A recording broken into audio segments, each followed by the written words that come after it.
So this is Holy Week, and today is Maundy Thursday.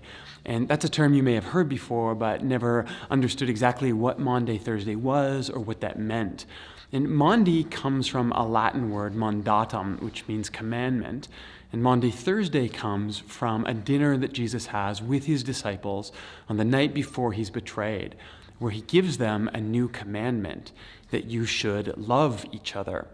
And this is a really idiosyncratic passage from Jesus, because earlier in the Gospels, Jesus has told us that the greatest commandment is to love God with everything you have and to love your neighbor as yourself.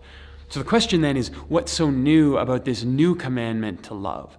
And thankfully, Jesus shows us exactly what he's talking about on that day.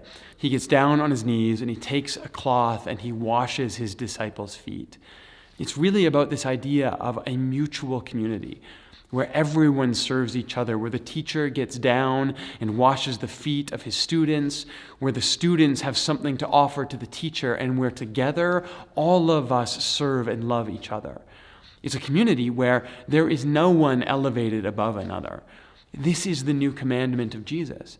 The high will be brought low, that the low will be brought high, and everyone will find themselves on equal footing in this new imagination of God.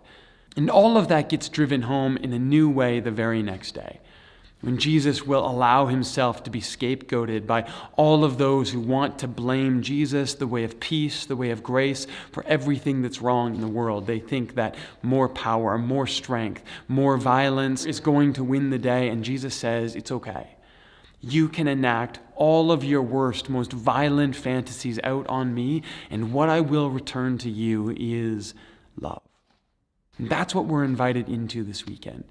But before all that, we are commanded to love each other, to get down, to wash each other's feet, to take our places of elevation and step down off of them, to find those who are pushed down to the ground and elevate them by giving them our voice, our place, our position in the community. This is what it means to love one another.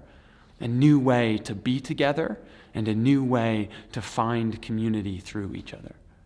This Maundy Thursday, as you prepare yourself for tomorrow, for Good Friday, might you reflect on what it means to really love in a new kind of way. Something that you have been invited into by the Christ, but something that you, like all of us, are only beginning to catch a glimpse of this Easter.